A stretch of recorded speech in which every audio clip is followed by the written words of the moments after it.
Muy buenas, muchas gracias, Daniel. Muy bienvenidos a todos y a todas. También, pues como siempre, prueba de sonido. Les agradecería si pueden confirmarme simplemente que me están escuchando y que se oye y se ve mi pantalla. Vamos a ver, unos segundos, si me confirma alguien. Perfecto, todo bien, muy bien.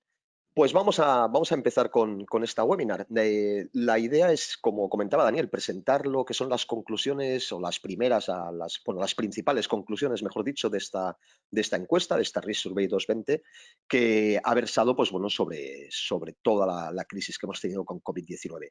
La idea de esta webinar no es que simplemente vaya pasando transparencias con gráficas que pueden ustedes descargar en el informe, sino que bueno, voy a intentar no solo comentarlas, sino también pues, dar mi punto de vista e intentar relacionarlo un poco pues, con todo lo que son los contenidos de la gestión del riesgo.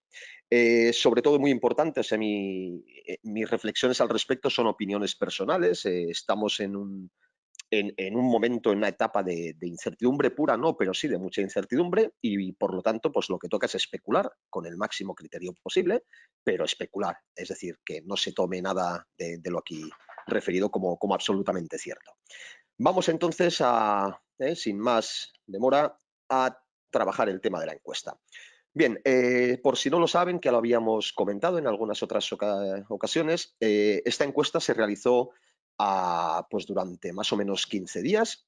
Era una encuesta de 25 preguntas, se realizó en formato digital y de forma voluntaria. Se enviaban invitaciones a bases de datos de gente que se conocía, está interesada o es profesional del riesgo.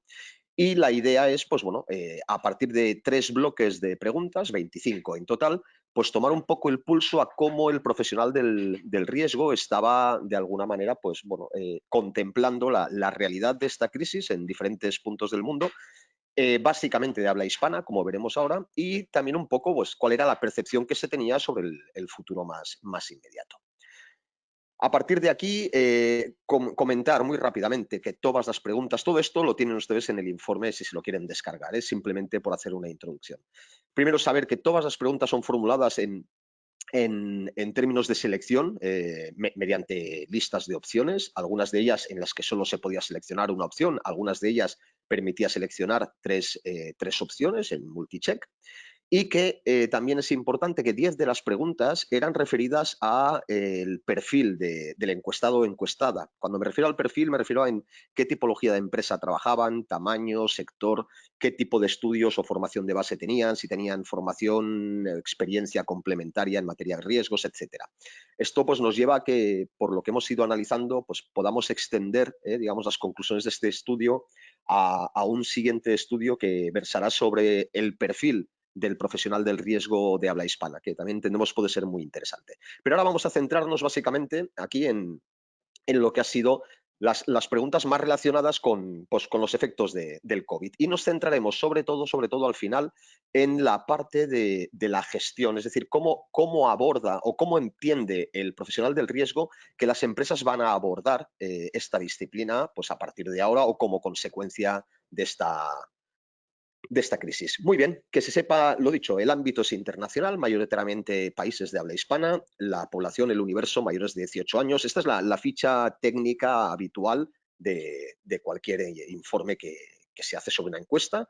Que se sepa esto, que se ha hecho pues, mediante procedimientos de forma simultánea en Facebook, LinkedIn y enviando correos electrónicos en los que se invitaba a responder la encuesta, y que la encuesta pues, bueno, se realizó del 23 de abril del 2020 al 4 de mayo. Es decir, no en muchos días, y se obtuvieron pues, muchísimas respuestas, muchas más de las que se han contemplado para el informe. Pero llega un momento en que la muestra es suficientemente representativa para los análisis, y con 654 entrevistas completas y válidas procedimos a hacer la descriptiva que vamos a ver ahora. Muy bien. En primer lugar, vamos a ver un poco la distribución territorial de los encuestados o encuestadas. Insistimos, esto es una encuesta que se realizó de forma voluntaria. Entonces, de alguna manera, también nos da una idea pues, del interés y de la predisposición de los diferentes profesionales interesados en la gestión del riesgo por dar su opinión. Esto es lo primero que diría. Entonces, en este caso, en Colombia, México y Perú, hay una fuerte predominancia de la predisposición a dar opinión sobre este tema. Es decir, entre estos tres países llegamos al 65% de la población encuestada, pero no obstante se llega hasta más de 18 países de habla hispana con intervenciones de 50, 30, 10 en España o en otros países, Panamá, que bueno, es suficiente. Más allá de estas 10 encuestas, podemos decir que se puede agregar en algunos casos la respuesta por países para ver si hay diferencias significativas entre los diferentes territorios. Dicho esto, esto es simplemente para que se vea un poco cómo se distribuye. Vamos a ver también cómo se ha distribuido por sector de actividad a los encuestados, cómo se distribuyen. Básicamente, ver que el 20% corresponde a personal o a personas profesionales de banca, y un 17,89% a otros. El que haga referencia a otros es sobre todo porque, si se fijan, no hay o no había en el momento de hacer las preguntas un sector específico para transporte ni para construcción, cosa que hace que este apartado de otros haya aumentado significativamente.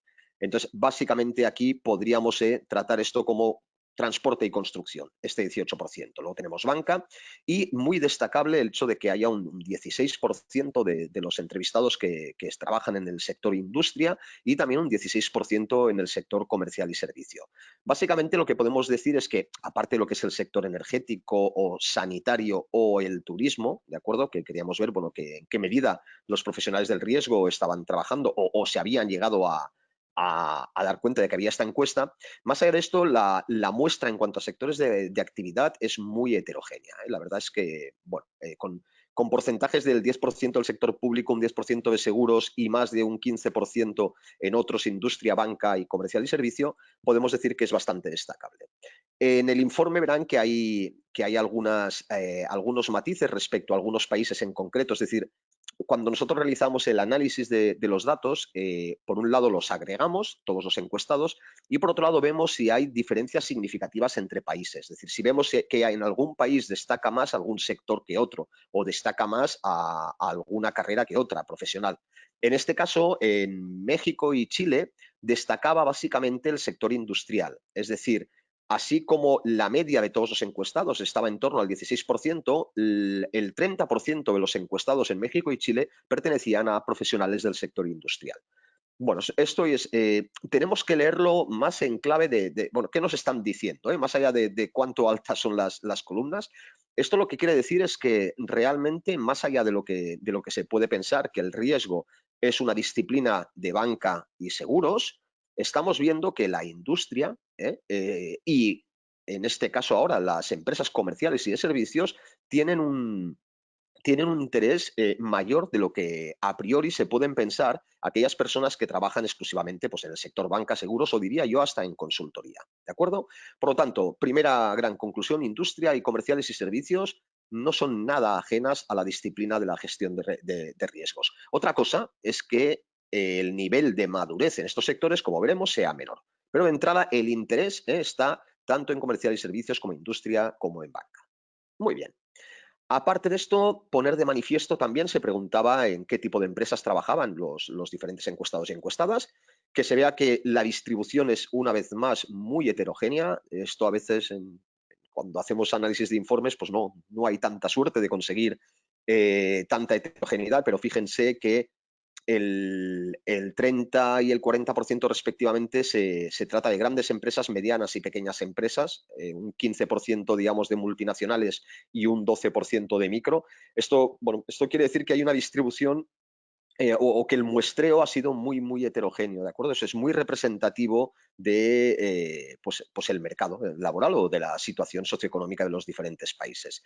Veremos también que donde más peso coge el sector público, este 45%, es en las grandes empresas, en lo que se asimila a grandes empresas, pueden ser básicamente empresas públicas, y luego que evidentemente en microempresas y profesionales liberales el sector público tiene menos relevancia, y que se reparte casi por igual, en este caso, con respecto a lo que es la privada y la público-privada.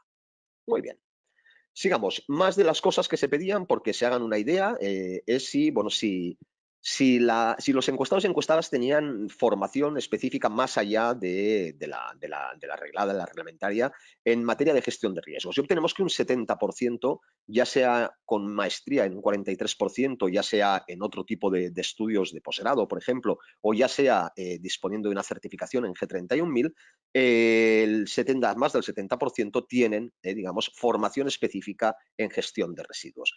Podemos ver que si destaca de alguna manera, pues podríamos decir que la G31000, con respecto a los otros, destaca un poco más en el sector sanitario y en seguros, pero yo a esto no le daría mucha importancia ya por experiencia propia. Es simplemente el tener muy claro que, bueno, fíjense aquí en el límite del 70%, casi todos los sectores disponen con un 70% o el 70% de los encuestados disponen de formación específica en materia de riesgos. Muy bien, vamos ahora ya a las preguntas un poco más relacionadas con la parte, digamos, de opinión de los encuestados. Lo primero, pues bueno, hablar sobre vulnerabilidades, es decir, se preguntaba sobre qué aspecto había puesto más de relieve o sí, qué debilidad se había puesto más de relieve con esta crisis.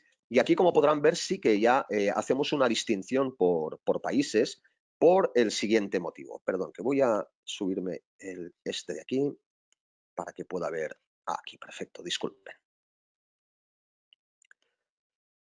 Les comentaba, aquí hemos dividido por países. Fíjense que básicamente el 78,59%, como ven aquí, determinan que lo que más se ha puesto en relieve es la fragilidad de los sistemas sanitarios en general para abordar una pandemia. Lo que hemos visto es que el sistema sanitario está dimensionado pues, para lo que está, pero no para grandes afluencias de enfermos en hospitales. No obstante, si se fijan, hay un país que destaca, especialmente en este caso es España, en que le asigna un 30% digamos, de peso a la fragilidad o a la debilidad de la cadena de la altísima dependencia de los mercados asiáticos y en particular del mercado chino. En España, para los que no sean de aquí, en los inicios de la pandemia, uno de los grandes problemas que hubo, o como mínimo que se puso de manifiesto en los medios de comunicación, fue la falta de recursos sanitarios, de mascarillas, de hidrogel, etcétera. Entonces, básicamente lo que se bombardeó a nivel de noticias es que era un problema de que se había roto la cadena de suministro, es decir, que esto era un tema que se producía en China, en países asiáticos, y que estaba habiendo una competencia brutal a nivel europeo para hacerse con esos recursos. Piensen además que evidentemente a España llega la crisis fuerte poco después, 15-20 días después de que llegara a Italia. Entonces, estábamos, y además justo saliendo ya China de esa misma pandemia, por lo que el resto de Europa estaba viendo que la cosa se les tiraba encima y empezaron a hacer compras pues, bueno, de forma indiscriminada, poniendo en riesgo la disponibilidad de recursos.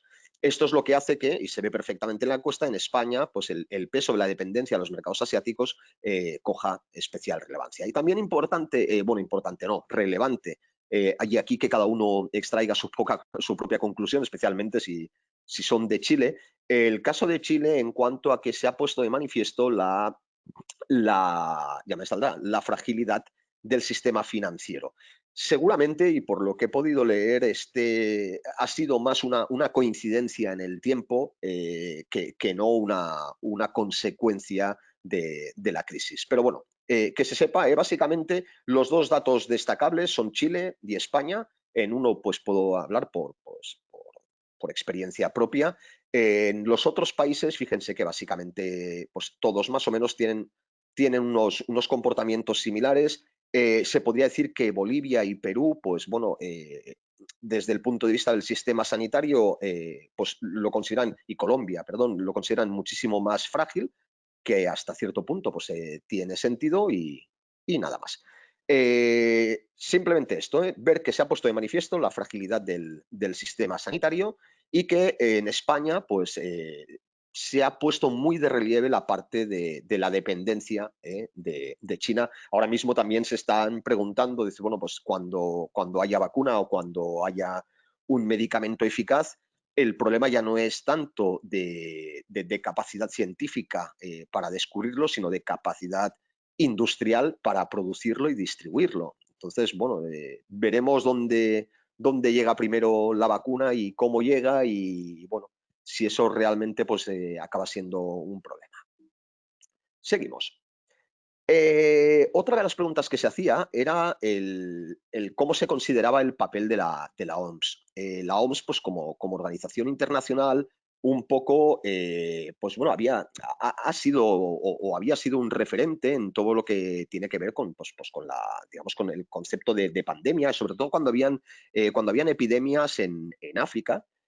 La OMS, pues bueno, la voz de la OMS era considerada en Occidente como muy autoritaria. Pero nos damos cuenta cuando llega una crisis o una pandemia a nivel global, que cuando preguntas, oye, ¿qué relevancia tiene, qué peso tiene la OMS sobre todo lo que se está decidiendo? Nos damos cuenta de que básicamente hay un 23% que reconocen que es un organismo referente y de peso en las decisiones de los gobiernos. Lo que quiere decir que estamos casi en un 80% de opiniones, no contra la OMS, no quiero que se interprete así, pero sí que todos los que la consideran como una autoridad para lo que han sido las epidemias en África, no se han considerado tanto cuando se ha visto una crisis global en la que de alguna manera han entrado en juego muchísimos más actores. Y en concreto, pues cada gobierno, cada país, cada administración, para defender sus propios intereses.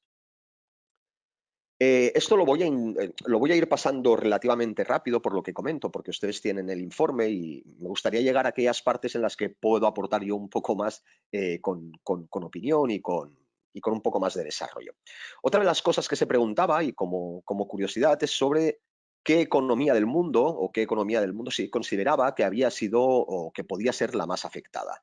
Fíjense que en general la economía pues, en Latinoamérica es la que ha cogido más peso, casi el 50% la consideran como la más afectada, aunque hay un 34% de encuestados encuestadas que dicen que en general todas las economías han sido afectadas por igual, y simplemente destacar que en España, y esto pues tiene que ver también con la idiosincrasia, ¿no? Con la localización geográfica continental. El 60% de los encuestados en España consideraban que es la economía europea la que se va a ver más afectada. Por eso es el clásico sesgo de proximidad que se denomina, ¿eh? Todo es más grande cuanto más cerca lo tenemos. Y esto es bueno, también una buena lección que aprender y que se explica mucho en los cursos, en las maestrías de gestión de riesgos. Es decir, el sesgo de proximidad es uno de los grandes sesgos que nos hacen algunas veces sobredimensionar determinados controles o nos hacen alguna vez pues bueno, considerar que a mí no me va a pasar porque no lo tengo tan cerca y al final puede acabar pasando. Y al igual que hablo de este sesgo de proximidad, también podemos hablar de sesgos de disponibilidad, que se llama. Es decir, le asignamos más probabilidad a aquello que recordamos con más facilidad. Es decir, si yo ahora tuviera que escoger entre comprar un seguro para el auto, un seguro de vivienda o un seguro de incapacidad, y tuviera que hacer una elección rápida, escogería aquello que se me antoja como más probable en mi cabeza. Y normalmente lo que se me va a antojar como más probable, lo primero que me vendrá a la cabeza antes será la experiencia más cercana en el tiempo que haya vivido. Si un amigo ha tenido un accidente o le han roto el coche o se le ha estropeado o si a alguien le han entrado a robar en casa. Entonces, bueno, todo este tipo de sesgos estamos viendo que también se ponen de relieve en encuestas de estas características. Muy bien. Siguiendo con la parte más global, estamos con qué tipo de recuperación se espera. Se daban tres opciones de recuperaciones de ciclos económicos, pues hay de muchos tipos. Simplemente lo que se pone de manifiesto es que el 70% de los encuestados piensan que la caída ha sido, la bajada la teníamos muy clara. Lo que se preguntaba es si esperábamos más una V, es decir, una recuperación tan rápida como había sido la caída, o si por lo contrario esperábamos una recuperación que empezara justo en el momento en que habíamos tocado fondo y poco a poco fuéramos remontando, remontando, remontando, remontando. Hay otro tipo de recuperación, que es esta de aquí, que es más una curva en S o sigmoidea o sigmoidal, que hace referencia a aquel tipo de crisis que, llegando al fondo, me mantiene en el fondo durante un tiempo X, y a partir de que hemos estado en un tiempo más o menos corto, más o menos largo, tocando fondo. Cuando empieza la recuperación, es una recuperación que empieza de forma exponencial, ¿de acuerdo?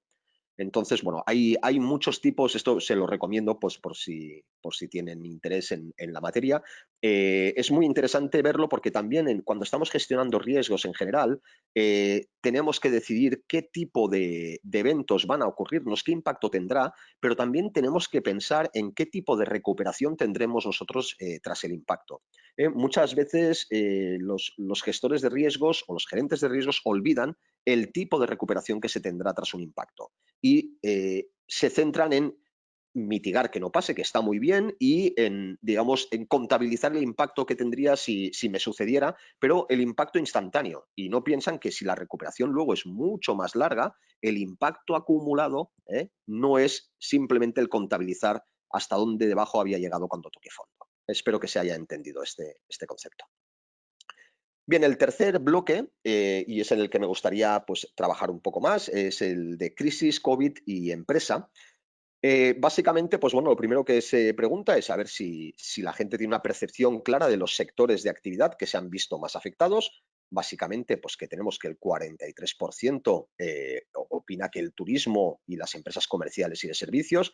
Evidentemente, los informes que se están haciendo a nivel mundial lo que nos dicen es que alojamiento y restauración es el sector que más afectado se ha visto por la pandemia. Dentro de lo que es alojamiento y restauración, evidentemente tenemos pues, entre turismo y comerciales y servicios. El sector industrial también se ha visto que ha quedado pues, bastante tocado, bastante impactado, lógicamente por la parte que tiene que ver con la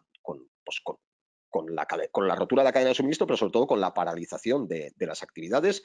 En el transporte hacen más referencia a lo que son transportes de largas distancias, sobre todo compañías aéreas y ferrocarriles de larga distancia sí que han tenido un impacto muy importante. Aquí hay un sector que es el energético, en el que evidentemente los profesionales no le asignan por percepción un impacto importante, pero si nos centramos en un sector en concreto, y esto digamos es cosecha propia, que es el sector de las renovables, ha habido muchas que sí que han llegado a tener problemas, porque la energía renovable es una energía que yo produzco, pero que en líneas generales no puedo almacenar.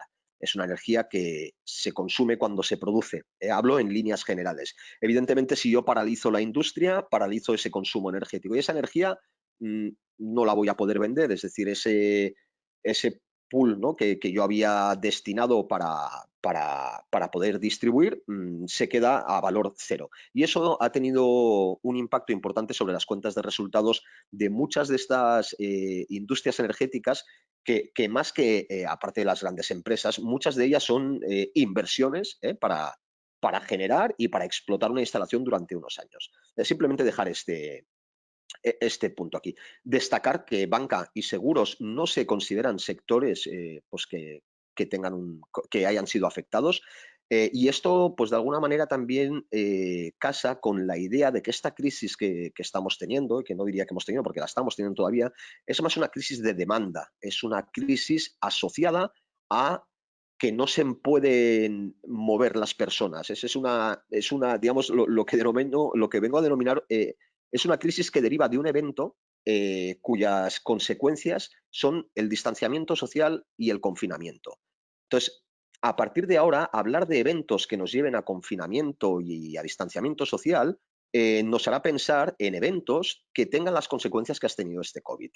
Y puede ser por este COVID, puede ser por otra enfermedad de tipo respiratorio, puede ser por una amenaza terrorista de ámbito mundial y claro, por ejemplo, que haga que los gobiernos se planteen cerrar a la gente en sus casas y que no pueda haber contacto social. Esto es importante, ¿por qué? Porque esto contrasta con la crisis que tuvimos 2007-2008, que fue una crisis eminentemente financiera. La crisis de ahora no es una crisis financiera, es una crisis que tiene un impacto económico, pero no es en sí una crisis financiera, es una crisis de demanda y sobre todo esto de inmovilizar a las personas. Y entonces, bueno, son digamos, son eventos disruptivos diferentes. Yo básicamente los agrupo en tres. Los que nos llevan, porque lo hemos visto ahora, a confinamientos y a distanciamiento social, lo que nos llevan a a la dificultad en tener recursos financieros, como la que tuvimos en 2007-2008, y la que no hemos vivido todavía, y espero que no vivamos, lo que sería el evento disruptivo asociado a la imposibilidad de mover datos, es decir, a una crisis de Internet global, mundial, es a una caída general de la red. Eso nos llevaría a que el tipo de empresas que se verían afectadas y la forma en la que se verían afectadas diferiría sustancialmente de las que hemos visto que se han visto afectadas con esta pandemia. Entonces, de alguna manera, pensemos en los grandes eventos disruptivos que hoy en día nos pueden afectar a nivel global. Podríamos decir que está la parte sanitaria en cuanto a pandemias de este tipo, que está la parte financiera, que puede ser global, y está la parte luego digital. Todo lo demás, pues bueno, evidentemente hay temas de hambruna, hay temas de migración masiva, hay temas de guerras, hay temas de terrorismo, pero de momento no se está considerando como un evento disruptivo de efectos globales. Otro que sí que se está considerando a nivel global es el cambio climático. Y me gustaría aquí poner pues aquí la puntilla, ¿no? Además es uno de los temas que más trabajo. El cambio climático tiene una similitud con esta crisis, que es que, bueno, no, y una diferencia. Básicamente, el cambio climático va a impactar de forma clara sobre muchos sectores, pero lo está haciendo de forma muy lenta. La pandemia, el COVID, ha sido un impacto muy rápido que nos permitirá una recuperación no igualmente rápida, pero bastante rápida. El problema del cambio climático es que en el momento en que toquemos fondo, y permítanme que tire atrás, lo más normal es que esta S sea una S con una parte baja larga. Es decir, si llegamos a tocar fondo con unos efectos del cambio climático, estaremos abajo mucho tiempo hasta que no empecemos a subir. Y veremos si luego no subimos también en forma de stick, en vez de forma de S exponencial. Muy bien. Dicho esto, otra pregunta muy interesante era sobre qué departamentos o áreas de las empresas se consideraba se iban a ver más afectadas. Y destaca como respuesta que el 26% de los encuestados atribuyeran al departamento comercial uno de los grandes impactos, o uno de los más impactados. ¿Esto qué quiere decir? Básicamente, no quiere decir que es donde hayan habido más despidos o que es donde más impacto económico haya habido. No, eso lo que quiere decir es que el sentir de los encuestados es que el reto de remontar o la responsabilidad, mejor dicho, de remontar, recae más ahora sobre los departamentos comerciales. A ver, yo diría que antes que esto, pero esto es una opinión personal y no estaba puesto en la encuesta, pues para ver si realmente la gente caía y me lo ponía como otros, la idea es que ahora la responsabilidad para mí recae más en la dirección, en cuanto a que recae sobre aquellos que tienen que diseñar y ejecutar las estrategias, que directamente sobre el que tiene que vender más. Sí que es verdad que allí donde no haya estrategia van a intentar apretar, digamos, empujar al departamento comercial para que intente de alguna manera recuperar lo que se ha perdido durante estos meses. Esto, insisto, es una opinión completamente personal, es un sentir que se ve, que lo estoy viendo en empresas, es decir, bueno, ahora lo que toca es ponerse las pilas para vender lo que no hemos vendido, pero se están dejando que para poder vender lo que no se ha vendido antes tiene que haber estrategia y sobre todo tiene que haber recursos. Entonces, me parece muy acertado que se piense que el departamento comercial es el que ahora va a tener que, de alguna manera, que tendrá el mayor impacto en la fase de recuperación, pero va a hacer falta estrategia.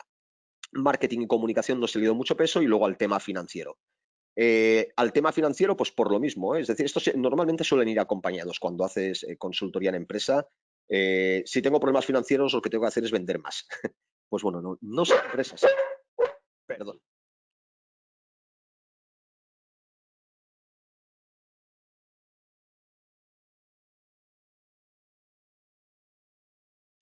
Disculpen los problemas de trabajar en casa.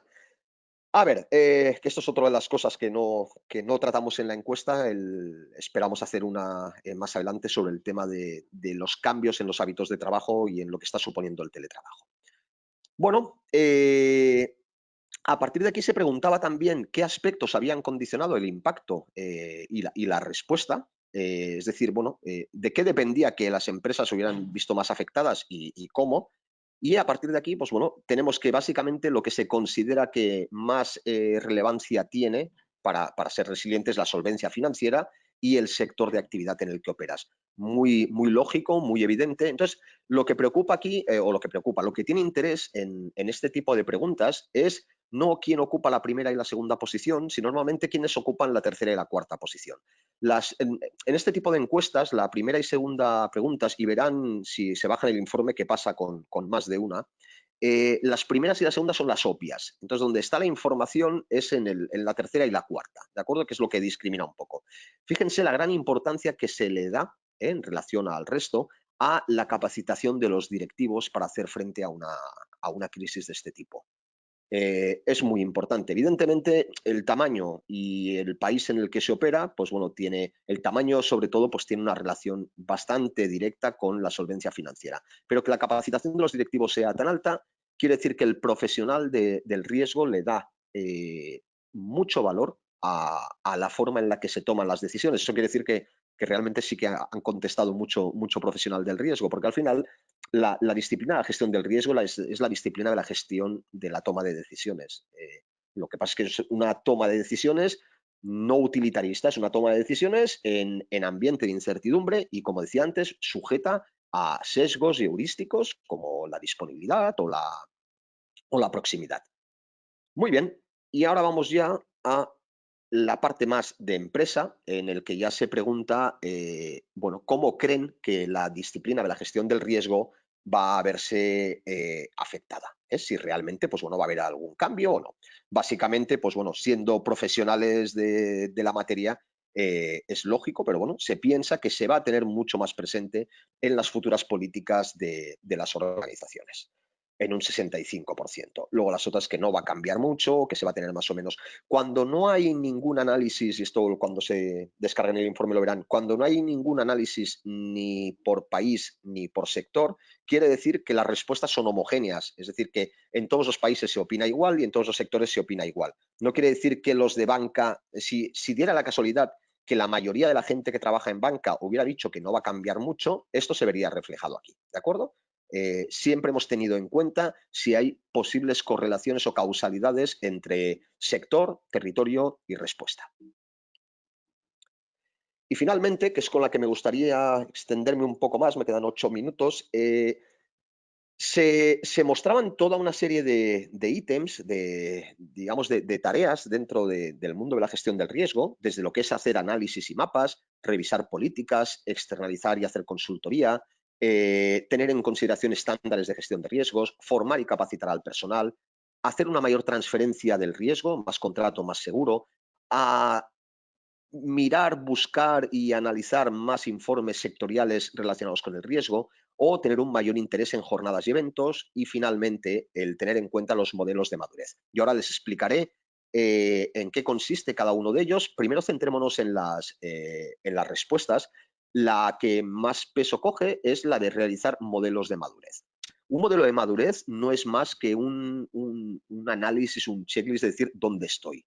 Es decir, ¿estoy teniendo en cuenta esto del riesgo? Esto que hablan tanto o que oí hablar tanto en sectores como banca, seguros y tal, a ver si también me va a afectar a mí como empresa de servicios o como empresa. No a ver si me va a afectar, es que seguro que me afecta por lo que estoy viendo con esta crisis. Por lo tanto, ante este tipo de preguntas en empresas que no son maduras sectorialmente por el tema del riesgo, lo primero que habría que hacer es un análisis de madurez, es decir, bueno, ¿dónde estoy? ¿Qué tengo en cuenta? Porque hay muchas empresas que aún no teniendo estándares ni certificados, ni siendo del sector, sí que tienen una buena, diría, una buena gestión del riesgo, sin necesidad de estar procedimentada, pero hay empresas pequeñas, medianas o microempresas que toman sus decisiones analizando alternativas, valorando coste-beneficio, asignando recursos solo cuando toca, etcétera. Entonces, son empresas que están más maduras para acometer un sistema de gestión del riesgo, digamos, más integral. Después de lo que es el nivel de madurez, que es lo que se determina que primero se va a abordar, tenemos la E y la B. La B es revisar las políticas de riesgo y la E es formar y capacitar en materia de gestión del riesgo. Esta gráfica me sorprendió muy, muy gratamente porque refleja realmente los diferentes pasos, como vemos ahora, a seguir cuando quiero empezar a tener en consideración la gestión del riesgo y cuando muchas veces la gente me dice, pero ¿por dónde empiezo? Bueno, pues esta gráfica lo refleja perfectamente. Lo primero que hay que hacer es saber dónde estoy. A partir de aquí, revisar mis políticas, es decir, bueno, ¿a quién le doy autoridad y responsabilidad para llevar todo esto? Y lo siguiente, si no simultáneamente, es formar y capacitar a las personas. Por lo tanto, es muy lógico y revela que el total de la población encuestada es profesional de la materia, que se empiece con la madurez, se siga con la política y la formación y luego ya se pase directamente, como ven aquí, al análisis y matrices de riesgos, para luego, fruto de este análisis, de esta valoración, empezar a ver, oye, tengo que transferir más, tengo que asegurarme más y tengo que tener en cuenta algún estándar. Pero fíjense que esto ya, el mirar informes sectoriales, el de las jornadas, los eventos, sí está bien, pero el primero, ¿dónde estoy? Voy a establecer una política, es decir, si quiero creerme esto del riesgo, tengo que creérmelo desde arriba, ese es un top-down. Y lo siguiente es, tengo que tener a mi gente capacitada, formada y dotarla de recursos. Entonces, ya cuando he conseguido la I, la B y la E, puedo empezar a hacer análisis de riesgos. Eso yo creo que es una muy buena conclusión del informe y si les parece, les explico muy brevemente. Esto es lo que se vendría a ser un, un ejemplo de niveles de modelos de madurez. Es decir, esto es de elaboración propia, pero al final lo que queremos decir es que el nivel más bajo es el nivel asociado a la gestión reactiva y en el que las labores, las actividades de evaluación o de predicción son casi nulas. En este nivel de madurez se han encontrado pues, la mayoría de empresas comerciales de servicio de restauración que, ostras, les ha llegado y planes de contingencia ninguno, y no sabían cómo abordar la crisis, han tenido que cerrar y ver qué pasa. El nivel 2 ya tiene un cierto grado de preocupación por el riesgo, no está procedimentado, no tiene manuales y demás, pero sí que hay alguna manera, están identificados cuáles son los principales riesgos, cuáles son los principales eventos que podrían ser disruptivos y afectar al negocio, y de alguna manera pues empiezan a decir, oye, esto igual estaría bien mirarlo. En el nivel 3 ya entramos con los que asignan a alguien la responsabilidad de tener en cuenta esto y ese alguien tiene que empezar. Entonces ya empezamos a disponer de recursos y capacidades y se intuye la definición de una política, es decir, se empieza a estructurar jerárquicamente la forma en la que se va a tener que trabajar ese riesgo. Finalmente, o finalmente no, como penúltimo nivel, podríamos tener aquellas empresas que ya están en un nivel 4, en el que ya yo hago anualmente mi evaluación de riesgo, tengo mis políticas, mis procedimientos y se es ya eficiente tratando y siguiendo los riesgos. Y finalmente, en el nivel 5 es donde ya estamos en el nivel superior de madurez, es cuando tú ya sigues un estándar, una ISO 31000, un COSO, tienes personal formado y calificado, cuantificas determinados riesgos ya mediante procedimientos estadísticos un poco más elaborados que la matriz de alto, medio, bajo y reportas al directorio de forma periódica. Quizás este reportar al directorio de forma periódica, que lo he puesto en el nivel 5, personalmente cuando trabajo que empiezo desde cero, esto es una de las cosas que empezó a poner ya en nivel 3, sino en el nivel 2. A la que hay alguna figura que empiece a tener en cuenta el riesgo, esa figura tiene que ser, perdone la expresión, muy pesado, tiene que reportar continuamente, porque la función del gestor de riesgos es que se tomen las decisiones con la mejor información disponible. Y a veces se confunde la responsabilidad de analizar y de valorar con la responsabilidad de decidir. Habitualmente el gestor de riesgos no decide. La política viene de arriba.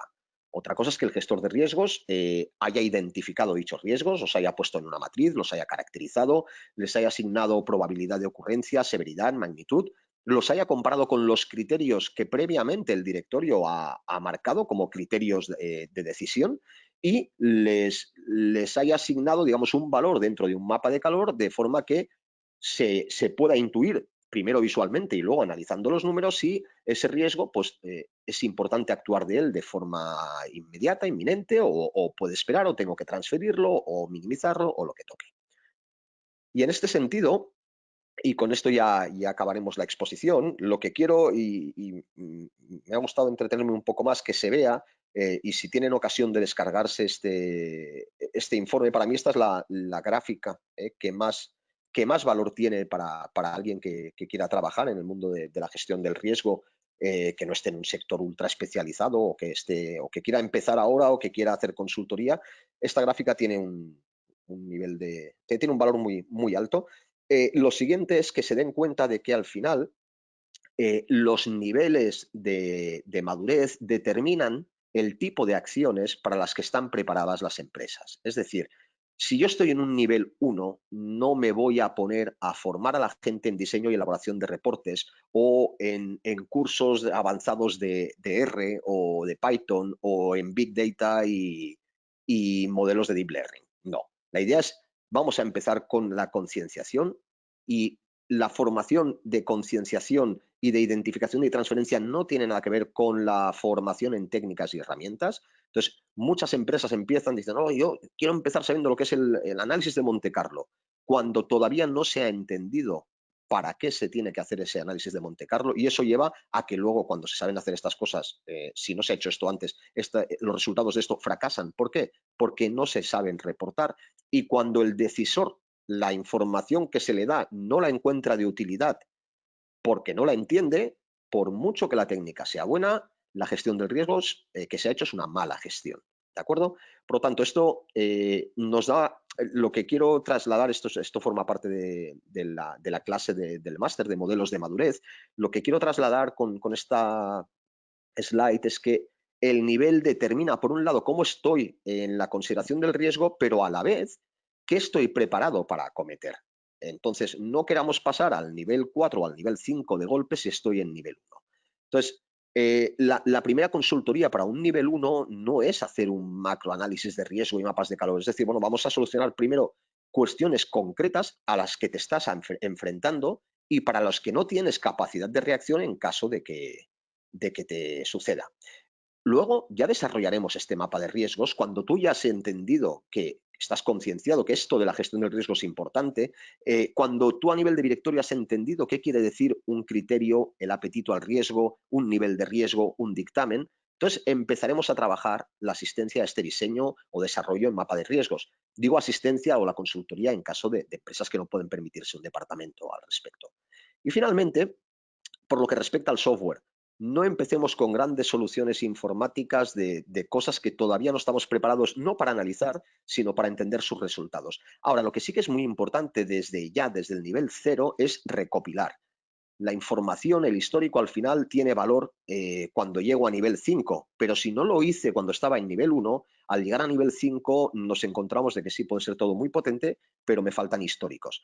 Por lo tanto, para la gente que empieza, oye, ¿por dónde empiezo esto del riesgo? Primero, formación básica. ¿Qué es el riesgo y cuáles son sus componentes básicos? Segundo, asegúrate de que aquello que sea transferible de forma muy eficiente, es decir, me cubre mucho con baja prima, asegúrate de tenerlo. Y tercero, empieza a diseñar cómo vas a recopilar información que en un futuro te va a ser de interés. Bases de datos, una RP, lo que sea, un Excel o una libreta y un bolígrafo. Pero empieza con esto y a partir de aquí vamos a ir trabajando los diferentes niveles. Simplemente explicar, y es lo que decía, que me quería entretener porque, insisto, el valor de este resultado es muy alto si se lee en clave de cómo afrontar la gestión de riesgo en actividades que hasta la fecha pues no lo habían tenido en cuenta. Y hasta aquí la exposición. Me he extendido un poco más de lo esperado. Vale, vamos a ver. Ahora intentaré dar respuesta a algunas de las preguntas. Si me permiten, voy a poner. Vale, vamos a ver. En cuanto a la exposición, bueno, preguntan si se puede recibir este material, está en lo que es en la web de ALDE y en el link que les habrá dejado Daniel. Pueden bajar el informe de la encuesta en el que todas estas gráficas las tienen a su disposición. La última parte ha sido, bueno, esas dos gráficas sí que no están, pero los vídeos, todas las webinars que se dan en EALDE se graban y luego se ponen a disposición, les enviarán el enlace de todos los asistentes. Bien, me preguntan, vamos a ver, el informe, el sector agrícola que garantiza la seguridad alimentaria es significativo, es muy significativo, pero no ha sido uno de los sectores que se han visto impactados, digamos, en la primera, en el primer impacto. O sea, no ha estado en la zona cero. Lo que sí que se está empezando a ver ahora es que tampoco ha sufrido una sustancial mejoría, como sí que les ha pasado a otros sectores. Por ejemplo, los fabricantes de gel hidroalcohólico han visto aumentadas exponencialmente sus ventas y, por lo tanto, sus beneficios. El sector agrícola, pues contra lo que podríamos pensar, no ha visto aumentados sus beneficios. De alguna manera, el agricultor ha hecho el esfuerzo, porque ha sido un esfuerzo brutal, para mantener la cadena de distribución, pero no ha visto compensado ese esfuerzo, como sí que lo han visto pues, las grandes distribuidoras. Esto es una realidad. Lo que sí que se ha puesto de manifiesto es la altísima dependencia que se tiene de este sector, que me encanta que haga la pregunta esta, Camilo, porque es la gran olvidada de la crisis. Y aquí en España, pues no sé si en el resto de países, pero bueno, muchos, el sector sanitario evidentemente ha estado al frente y enfermeras y médicos, pero yo creo que la agricultura ha sido el gran olvidado de la crisis y que ha jugado un papel no significativo. Lo siguiente, y esto pues se tendría que poner en valor. Yo creo que aquí es un muy buen momento para poner en valor este trabajo, pero mediante una buena política de comunicación. Y por lo que estamos viendo y por lo poco que se ha hablado, está fallando esa comunicación. Cambio climático, sí, afecta al sector productivo agrícola y la seguridad alimentaria, evidentemente. Esto es una de las cosas que comentaba. Esta crisis ha sido una crisis corta y de impacto, digamos, agudo, ha sido un impacto muy rápido, y así como no hemos tenido camas para acoger de golpe a todos los enfermos que estaban muy graves, sí que hemos tenido comida suficiente para abastecer a la población, porque realmente no ha habido un aumento en el consumo. Lo que ha habido una redistribución de esos alimentos, y lo que antes se estaba enviando para que se comiera en bares, restaurantes y hoteles, pues ahora realmente pues, se ha consumido en las casas. Pero no es que la crisis sanitaria sí que ha hecho que los enfermos se multipliquen por 100, pero el consumo de alimentos no se ha multiplicado por 100. Por lo tanto, no lo hemos visto como un problema. Ahora bien, cuando llegue el cambio climático, lo que tendremos es menos producción con la misma demanda, y eso sí que va a ser un problema, porque eso sí que no lo arreglamos fabricando o construyendo 2 hospitales más o 3 hospitales más. ¿De acuerdo? Supongo que, bueno, hay alguna, alguna referencia al perro que ha ladrado cuando estaba dando la conferencia. Mil disculpas de nuevo, pero es lo que, es lo que lleva el trabajo en casa. Y vamos a seguir con preguntas y respuestas. ¿Cómo se apropia el problema? Si la resiliencia va a permitir intuir en el futuro riesgos potenciales. Bien, cuando ocurren eventos de este tipo, hace poco leí una frase que me pareció brillante, que decía de todo esto vamos a aprender una valiosísima lección que se nos olvidará en 2 días. Y espero que no sea así, pero a veces estas cosas pasan. Es decir, bueno, ahora todo el mundo está muy preocupado. Yo creo que quedan, pues, si no una, dos oleaditas más, porque lógicamente el próximo invierno vamos a tener. No, no puedo hablar de un rebrote, o porque no puedo afirmarlo, pero sí que es verdad que la gripe de todos los años va a llegar. Y en el momento en que llegue esa gripe, va a hacer falta diagnosticar, y hacer falta un diagnóstico diferencial para decir, bueno, ¿esto es gripe o es COVID? Y por otro lado, a la que empiece a haber muchas consultas sobre si esto es gripe o es COVID, es posible que volvamos a tener cierto confinamiento. Lo que quiero decir con esto es que sí que de alguna manera pone encima de la mesa en que los eventos disruptivos suceden. Veníamos de que lo más disruptivo que había pasado era a nivel regional, a nivel país, y el primer evento así disruptivo que hemos vivido como humanidad, diría yo, es la crisis financiera global de 2007-2008. Porque ya no puedo hablar del crack del 29. Bueno, sí que afectó mucho a Estados Unidos y a muchas economías como la europea, pero no fue tan global, o no se tuvo la percepción de esa globalidad. ni en sus días la peste y otras epidemias pues habían tenido la magnitud de impacto que ha tenido esto. Por lo tanto, yo lo que sí que entiendo es que la gente va a poner encima de la mesa el decir, tengo que tener al menos planes de contingencia ante eventos disruptivos. Es decir, si yo tengo todos los huevos puestos en la misma cesta, si yo todo lo que hago como gran organización es servicio turístico y de alojamiento, quizás es el momento de empezar a diversificar. Para que si hay una crisis que conlleve distanciamiento y confinamiento, pues pueda estar fabricando hidrogel o mascarillas, o si hay una crisis financiera pueda dedicarme a otra cosa. La idea es esta. Hay muchísimas preguntas, me gustaría dar respuesta a todas, pero no va a ser posible. Voy a ir seleccionando un poco al azar. Eh, me preguntan sobre si el modelo de madurez, si puede ser igual en todas las organizaciones o se debe considerar el contexto. Eh, Para mí, y insisto, es una opinión personal, el modelo de madurez es indistinto al contexto. Me explico. El modelo de madurez refleja la importancia que le das a la consideración del riesgo. Evidentemente, dentro de un sector como la banca, pues hay bancos que son más maduros que otros. Y evidentemente es más importante ser maduro en banca, o hasta ahora era más importante tener un nivel alto de madurez en banca que en comerciales y servicios.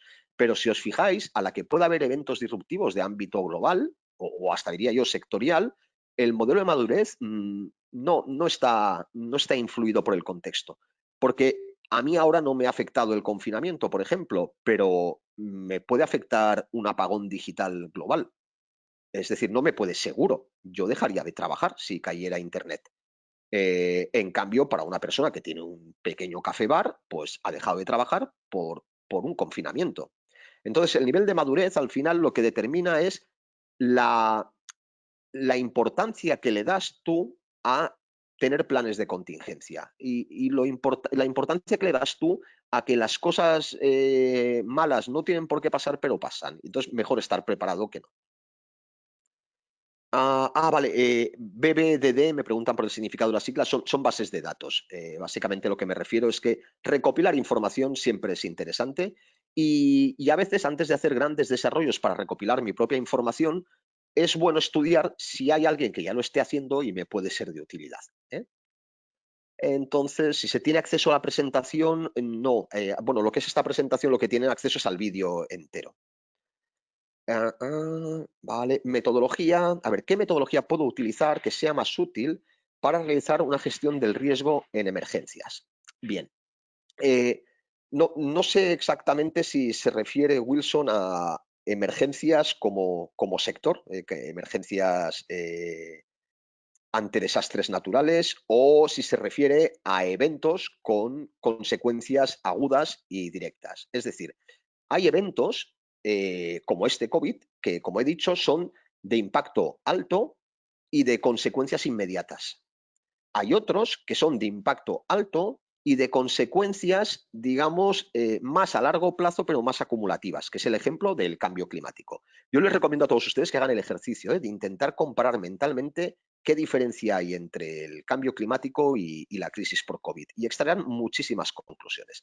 En cuanto a metodologías, si lo que se refiere es a cómo considero eventos que me hagan reaccionar rápido, lo mejor es trabajar con herramientas muy asociadas a lo que es la continuidad del negocio, lo que es la 22.301. Es decir, bueno, en caso de evento disruptivo, ¿cómo me puede afectar y qué capacidad tengo yo para remontar? A veces me decían, yo utilizo con mi socio, con Sergio Ruano, que hizo una exposición al respecto, matrices DAFO, la DAFO de toda la vida, que dice, oh, pero eso es una técnica obsoleta. Bueno, la rueda como invento es obsoleto, pero realmente sigue funcionando muy bien. La DAFO, como técnica, el identificar mis debilidades, mis fortalezas, mis amenazas y mis oportunidades, si lo hago con un criterio de pensamiento basado en riesgo, es una herramienta súper revolucionaria. Nosotros la estamos utilizando en análisis, en consultoría y funciona perfectamente. Entonces, yo recomendaría que para este tipo de eventos, es decir, por dónde empiezo, yo lo que haría es una DAFO, una matriz DAFO, pero con criterio de pensamiento basado en riesgo. Es decir, en vez de con criterio de plan de negocio, con criterio de qué me puede pasar y cómo puedo reaccionar.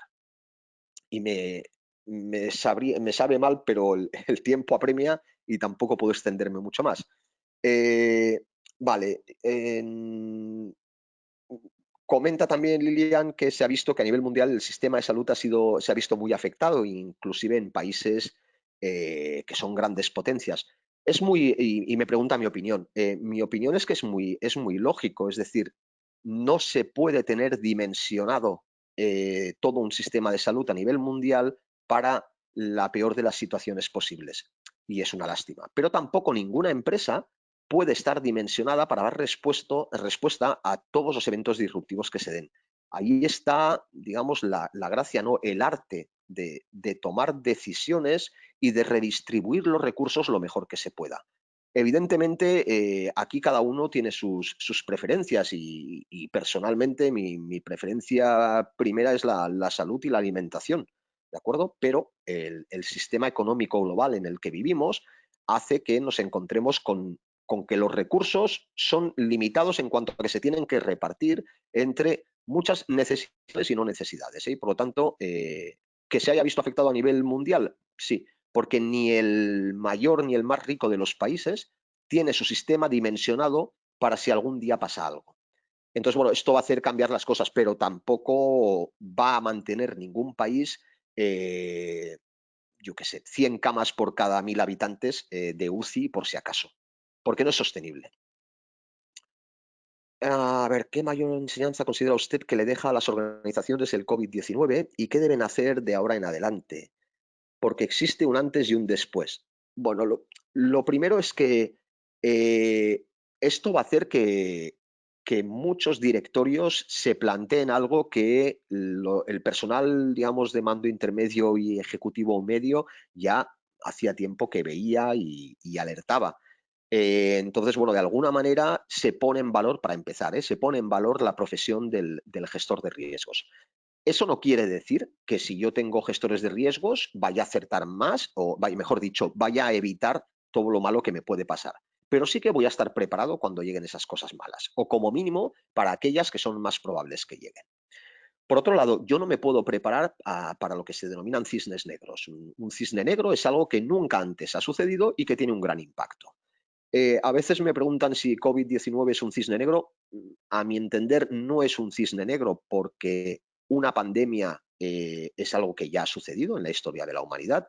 Es verdad que no con el grado de información que ha habido ahora, pero hemos tenido pandemias globales, o sea, a nivel mundial. Es redundante decir pandemia global. Han habido antes pandemias. Y aparte, si uno va revisando los análisis del Global Reporting, del Global Risk Reporting que se hace cada año, juraría que en 2008, 2009, 2010, uno de los riesgos globales que figuraba entre las 5 primeras posiciones era precisamente el de pandemia. Más allá de esto, y como anécdota que se comentó en el evento, los señores Wimbledon del torneo de tenis tenían cubierto con un seguro desde hace, no sé si eran 10 o 15 años, la suspensión del torneo por pandemia mundial. Por lo tanto, puedo decir que, o a mi parecer, es mi opinión personal, el COVID no es un cisne negro, pero sí que ha hecho ver a mucha gente que aquello que parece imposible sucede y por lo tanto es importante que trabajemos en estas cuestiones. Yo lo que sí es que de alguna manera me centraría en que si tengo que abordar la parte del riesgo, lo abordemos en los términos que han contestado en la encuesta los profesionales, ¿no? Empecemos con a qué estoy preparado para asumir, si tengo que empezar con un nivel 1, un nivel 2 y para cada nivel qué tipo de actuaciones puedo hacer. El sector de transporte aéreo, que me comenta que no lo ve, tiene toda la razón, estaba dentro de lo que era, en las primeras preguntas estaba dentro de otros, ¿de acuerdo? Es verdad que luego nosotros hemos ido haciendo consultas a gente que sabemos que ha contestado la encuesta y algunos de ellos lo han atribuido al sector otros y otros lo han atribuido al turismo. Realmente el transporte aéreo, como he dicho, el transporte aéreo y el de larga distancia ha sido uno de los sectores más afectados. Ah, La barra referente al turismo, dice, es de las más impactadas en cuanto a la parte económica. En la gestión de riesgos, ¿qué es lo que en términos generales se debe de considerar? A ver, cuando un sector y esto también me hacen mucho la pregunta, ¿no? Bueno, ¿y ahora qué hago? Porque si vuelve a pasar, si yo lo que tengo es un pequeño hotelito rural, no puedo diversificar, es que es lo que hay. Entonces, eh, tengo que pensar si realmente mi desarrollo vital depende de esa actividad económica, porque o en caso de que esa actividad se vea truncada por un evento como esto, si yo tengo una salida B, si me puedo poner a trabajar en otro sitio o de otra cosa. Uno de los grandes problemas que ha puesto de relieve esta crisis es que afecta o se ha visto afectado un sector que hasta ahora era un sector refugio cuando había crisis. Es decir, cuando ha habido crisis financieras, que ha habido muchos despidos y demás, realmente pues la gente se ponía a trabajar en el sector servicios o en un restaurante o en un bar. Entonces, es decir, bueno, al final era un sector refugio para mucha gente que en crisis financieras lo pasaba mal. Claro, si la crisis a lo que afecta es a ese sector de mayor refugio, tenemos un problema. Ahora, ¿hacia dónde se puede redirigir toda esta gente? Por lo que estoy analizando y lo que estoy viendo, se está redirigiendo otra vez al sector construcción. Pero la construcción tampoco da, después de la que tuvimos en 2008-2009, para absorber todo este paro que se ha generado. Entonces, bueno, lo que vamos a ver es cómo se reordena, ¿no? Y hacia dónde fluyen estos nuevos trabajos. También es verdad que el sector servicios, en este caso restauración y alojamiento y demás, y al respecto hay un informe de McKinsey, la consultora americana, sobre cómo ha afectado al mundo laboral, que es buenísimo, en el que hace referencia a eso, que este COVID-19 ha impactado en aquellos sectores que tienen menor personal o personal con menor capacitación, digámoslo así, o menor necesidad de personal altamente calificado. Y eso es un problema porque no hay movilidad entre ellos. Y lo siento por no poder contestar a todas las preguntas, son muchísimas. La verdad es que, bueno, esperemos a ver si podemos hacer otras al respecto. Da para hablar muchísimo. Espero que les haya gustado y que, bueno, que extraigan sus propias conclusiones, que al final es lo bonito de todo esto, ¿no? Y el que jueguen un poco con lo que comentaba, un ejercicio que entiendo que es muy bueno, es uno, el de repasar la gráfica esta, y ver cómo estoy, dónde estoy, y el segundo, el de comparar este evento, de efectos agudos, rápidos, inmediatos, muy fuertes, con lo que es el cambio climático, que a mi parecer es muchísimo más potente en términos de impacto en general que lo que estamos viendo ahora. Entonces, nada más. Hasta aquí hemos llegado con la webinar. Lo dicho, esperando que les haya gustado.